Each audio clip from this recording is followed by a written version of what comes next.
Friends, कैसे हैं आप लोग। तो फ्रेंड्स, बीपीएससी टीआरई 4 का आप लोग तैयारी कर रहे हैं। यह क्लास आप सभी के लिए काफ़ी इम्पॉर्टेंट होने वाला है, क्योंकि आज का क्लास हम लोग जीव विज्ञान को पढ़ेंगे। और मैं आपको यकीन दिलाता हूं, अगर आप लोग यह क्लास पूरी तरह से देख लेते हैं तो आपका यहाँ से एक भी प्रश्न नहीं छूटेगा। एग्ज़ाम में आप लोग देखे होंगे 1 to 5, 6 to 8, 9, 10, 11, 12 किसी भी क्लास का तैयारी कर रहे हैं, ये सभी क्लास के लिए इम्पॉर्टेंट है।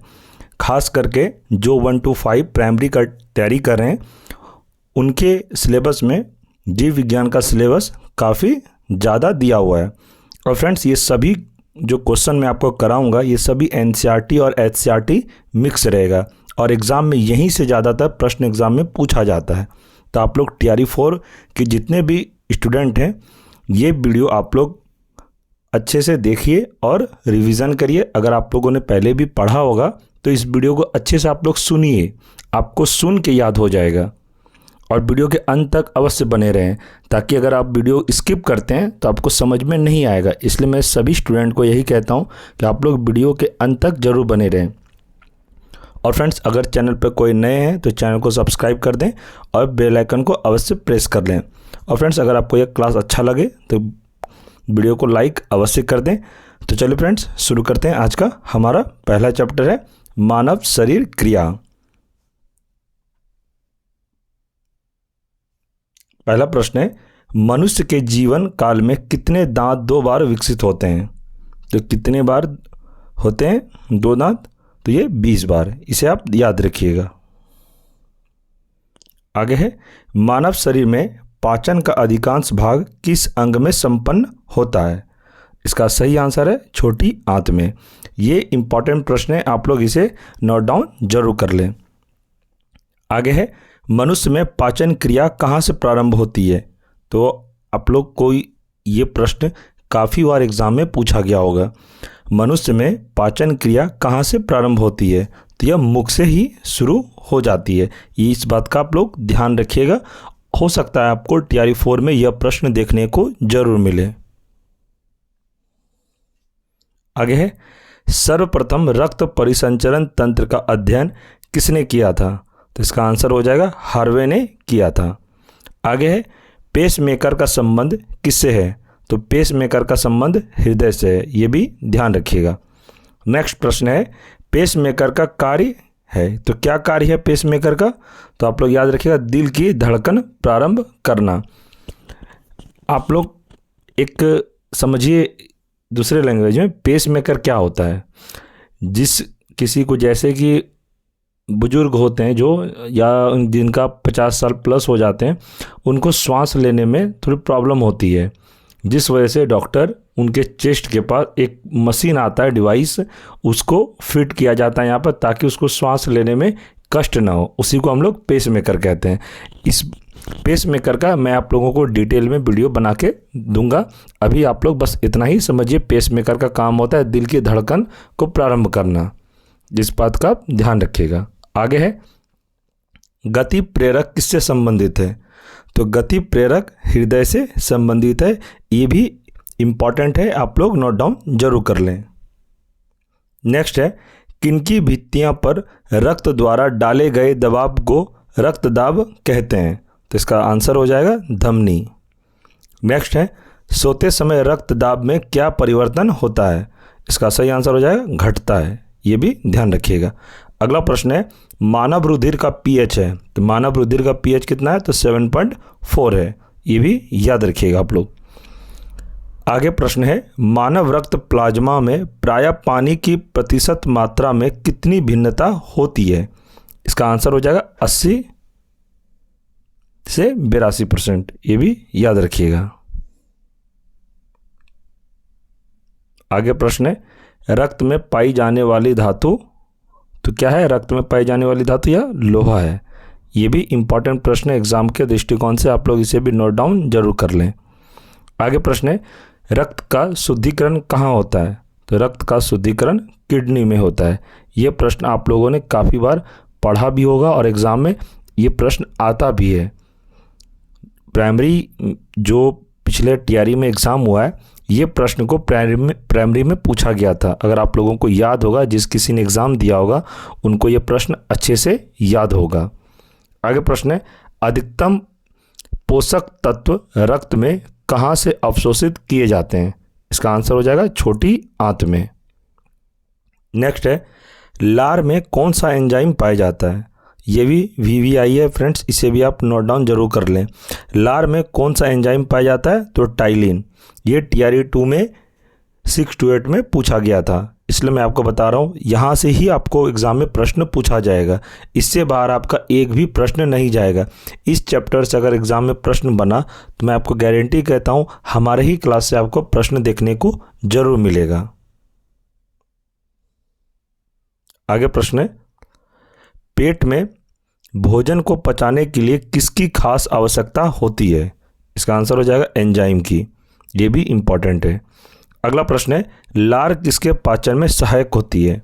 इसका आंसर हो जाएगा स्टार्च के। आगे प्रश्न है, मानव के आमाशय में अम्ल X उत्पन्न होता है जो भोजन के पाचन में सहायता करता है। X है तो क्या है? यह हाइड्रोक्लोरिक अम्ल है। ये भी ध्यान रखिएगा आप। आगे प्रश्न है, केब्रस चक्र में किसका संश्लेषण होता है? इसका आंसर हो जाएगा पायरुविक अम्ल का। ये प्रश्न को आप लोग अच्छे से याद रखिएगा फ्रेंड्स। अगर आपको ये क्लास समझ में नहीं आया तो वीडियो को आप लोग रिपीट करके भी देख सकते हैं। आगे है, मानव शरीर में खून के शुद्धिकरण की प्रक्रिया को कहते हैं, क्या कहते हैं? डायलिसिस। इसमें खून को शुद्धिकरण किया जाता है, यानी चेंज किया जाता है, उसी को क्या कहा जाता है? डायलिसिस। आगे है, पेप्सिन बदल देता है, किसमें बदलता है? प्रोटीन को पॉलीपेप्टाइड में, इसे याद रखिएगा। आगे है, पाचन क्रिया में प्रोटीन किस पदार्थ में बदल जाते हैं? इसको याद रखना है आपको, अमीनो अम्ल में। आगे प्रश्न है, वह अंग कौन सा है जो मानव शरीर में ग्लाइकोजन के रूप में कार्बोहाइड्रेट को जमा करता है? इसका सही आंसर है यकृत। ये प्रश्न को भी आप याद रखिएगा। नेक्स्ट है, पित्त किसके द्वारा पैदा किया जाता है? तो पित्त किसके द्वारा पैदा किया जाता है? तो यकृत के द्वारा पैदा किया जाता है। आगे है, पित्त जमा होता है तो कहाँ पर? तो यह पित्ताशय में जमा होता है। नेक्स्ट है, स्वस्थ मनुष्य का रक्तचाप होता है तो कितना होता है? 120 mm व 80 mm। ये भी इम्पॉर्टेंट है, आप इसे भी नोट डाउन कर सकते हैं। आगे प्रश्न है, दौड़ लगाते समय मनुष्य का रक्तचाप क्या हो जाता है? तो बढ़ जाता है। ये भी एग्जाम में प्रश्न आपसे पूछा जा सकता है कि दौड़ लगाते समय किसी भी मनुष्य का रक्तचाप क्या होता है? आपको ऑप्शन दे देगा, घट जाता है, बढ़ जाता है, समान रहता है या इनमें से कोई नहीं। तो आपको ऑप्शन को देखते ही लगाना है कि बढ़ जाता है, क्योंकि इस प्रश्न में काफ़ी स्टूडेंट गलती कन्फ्यूज़न में कर देते हैं। एग्ज़ाम में प्रश्न ये पूछा ही जाएगा आपसे TRE 4 में। अगर ये 1 to 5 में नहीं पूछा गया तो आप कंफर्म रहिए 6 to 8 या 9th and 11th 12th किसी क्लास में तो ज़रूर पूछा जाएगा।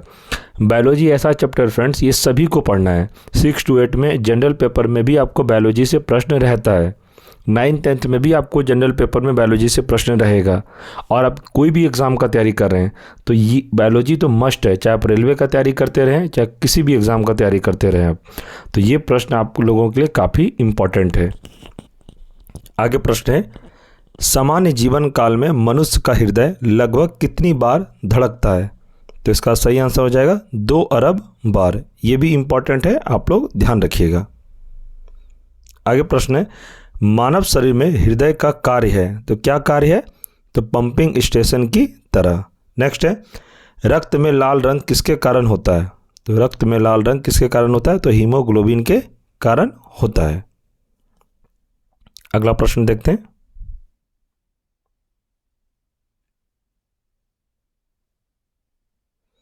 प्रश्न है, हीमोग्लोबिन में होता है तो क्या होता है? तो लोहा होता है। ये भी आप याद रखिएगा। नेक्स्ट प्रश्न है, शरीर में हीमोग्लोबिन का कार्य है तो क्या कार्य है? तो ऑक्सीजन का परिवहन करना। ये भी ध्यान रखिएगा। अगला प्रश्न है, हीमोग्लोबिन किसका महत्वपूर्ण घटक है? तो RBC का या घटक है। हीमोग्लोबिन का कार्य है तो ऑक्सीजन ले जाना। एग्जाम में प्रश्न पूछा जाएगा आपसे कि हीमोग्लोबिन का कार्य क्या है, तो याद रखना है आपको, ऑक्सीजन ले जाना हीमोग्लोबिन का कार्य है। नेक्स्ट है, किसकी सहायता से रक्त द्वारा ऑक्सीजन ले जाया जाता है? तो ये लोहित कोशिका के द्वारा ऑक्सीजन ले जाया जाता है, इसे ध्यान रखिएगा।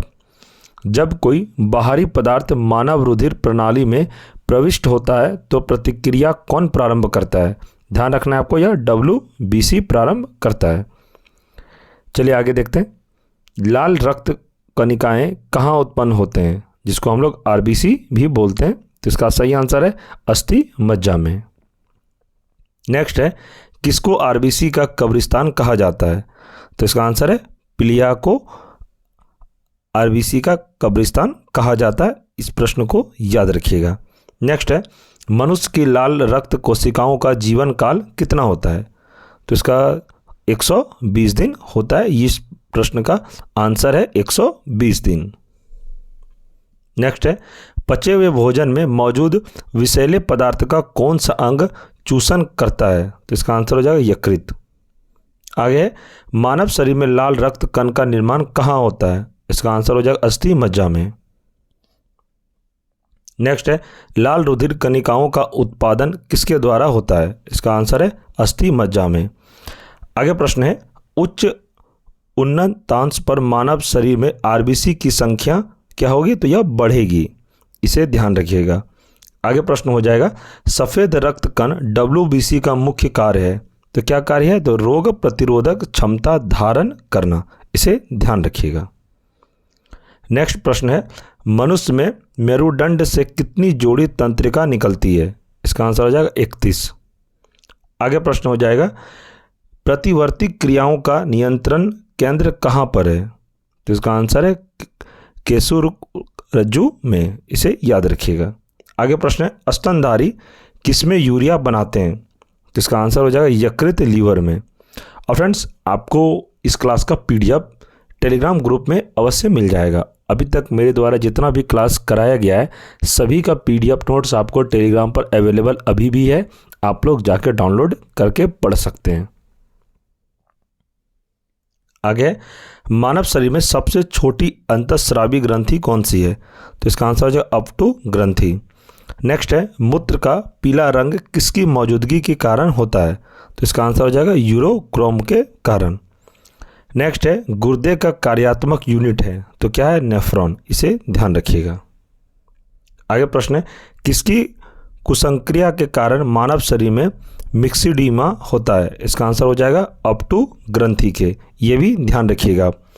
आगे प्रश्न है, मानव शरीर के भीतर खून किसकी उपस्थिति के कारण नहीं जमता है? तो इसका आंसर हो जाएगा हिपेरिन के कारण खून नहीं जमता है।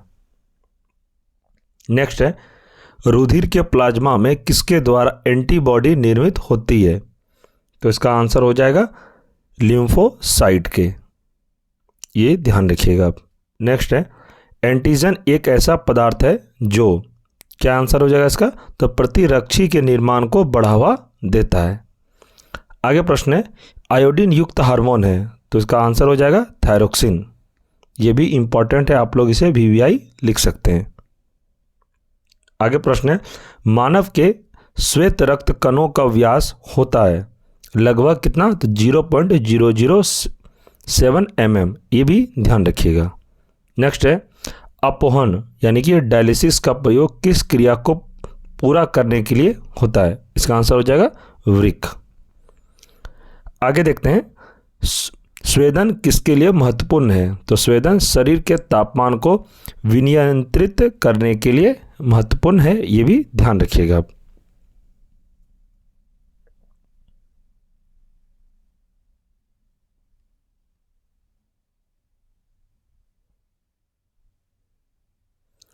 तो फ्रेंड्स, हम लोग यहीं रखते हैं, ये चैप्टर काफ़ी लॉन्ग है, हम लोग इसको पार्ट 2 में कवर करेंगे। यहाँ तक जितने भी मैं आपको अभी क्लास करवाया, आप लोग इस वीडियो को अगर एक बार में अभी समझ में नहीं आया तो आप लोग दोबारा इस वीडियो को ज़रूर देख लें, और इसमें जितना भी प्रश्न मैं करवाया अभी, ये सभी आपके एग्ज़ाम के दृष्टिकोण से इम्पॉर्टेंट है। इसमें एक भी ऐसा प्रश्न नहीं है जो आपके लिए इम्पॉर्टेंट नहीं है, क्योंकि एग्ज़ाम में मानव शारीरिक क्रिया जो बायोलॉजी का जो चैप्टर है, यहाँ से 1 से 2 प्रश्न एग्ज़ाम में देखने को ज़रूर मिलेगा, इस बात का आप ध्यान रखिएगा।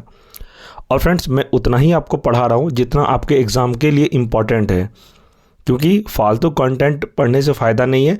उतना ही पढ़िए, सिर्फ एनसीईआरटी जो एग्ज़ाम में हूबहू यहाँ से प्रश्न पूछा जाता है। और फ्रेंड्स टेलीग्राम पर आपको पीडीएफ नोट्स अवेलेबल करवाया जाता है, तो आप लोग टेलीग्राम ग्रुप को ज़रूर ज्वाइन करें। और आपको किसी भी तरह का कोई प्रॉब्लम हो, आप टेलीग्राम पे मुझे पर्सनली मैसेज भी कर सकते हैं। आप या कमेंट में अपना प्रश्न रखें और मैं आपके सभी प्रश्न का जवाब देने की पूरी कोशिश करूँगा।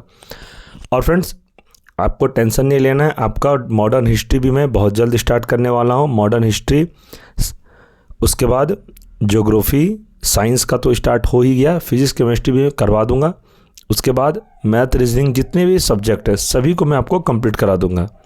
इसके लिए आप टेंशन फ्री रहिए। TRE4 नेक्स्ट मंथ आ रहा है, एग्ज़ाम तो हो जाएगा आपका। TRE4 तो आपको इस मंथ के लास्ट तक में देखने को मिल जाएगा, इसलिए आप लोग तैयारी अच्छे से करिए ताकि एग्ज़ाम में आपका एक भी प्रश्न नहीं छूटे और अपना एक सीट को आप कंफर्म करें। टेलीग्राम का लिंक आपको इस वीडियो के डिस्क्रिप्शन में प्रोवाइड करवा दिया गया है। आप लोग टेलीग्राम लिंक पर क्लिक करके ग्रुप को ज्वाइन कर लें, और आपको कोई भी तरह का डाउट हो आप हमें टेलीग्राम पर मैसेज कर सकते हैं, आप हमें टेलीग्राम पर कॉल भी कर सकते हैं। और फ्रेंड्स अगर आपको ये वीडियो अच्छा लगा हो तो वीडियो को लाइक करें, और अगर चैनल पर कोई नए हैं तो चैनल को सब्सक्राइब जरूर कर लें और बेल आइकन को प्रेस अवश्य कर लें। चैनल को सब्सक्राइब करने में इसलिए कहता हूँ फ्रेंड, ताकि इस चैनल पर जब भी वीडियो अपलोड हो तो सबसे पहले आपको नोटिफिकेशन मिले। ऐसा नहीं कि क्लास में करवा दिया और आपको नोटिफिकेशन ही नहीं मिले और आप बाद में मुझे बोलो कि सर आपका क्लास करवाए, मुझे पता ही नहीं चलता है। आपको मैं EVS का भी पूरा क्लास कंप्लीट करवाऊंगा, पॉलिटिकल साइंस वो भी बहुत जल्द स्टार्ट होने वाला है, तो आप लोग बिल्कुल भी टेंशन नहीं लेना है। सारा क्लास आपका NCERT ही मैं करवाऊँगा, उसके लिए टेंशन फ्री रहिए। और अभी तक जितने क्लास इस चैनल पर हुआ है आप लोग प्लेलिस्ट चेक करके उसको भी पढ़ सकते हैं, और सभी का PDF टेलीग्राम ग्रुप में आपको मिल जाएगा। तो आप लोग से रिक्वेस्ट है, आप लोग टेलीग्राम ग्रुप को ज्वाइन अवश्य कर लें। तो ठीक है फ्रेंड्स, हम लोग मिलेंगे इसकी मानव शरीर क्रिया का पार्ट 2 क्लास में। तो तब तक के लिए आप हमें विदा दें। अगले क्लास में हम लोग मिलेंगे, तब तक के लिए जय हिंद, जय भारत।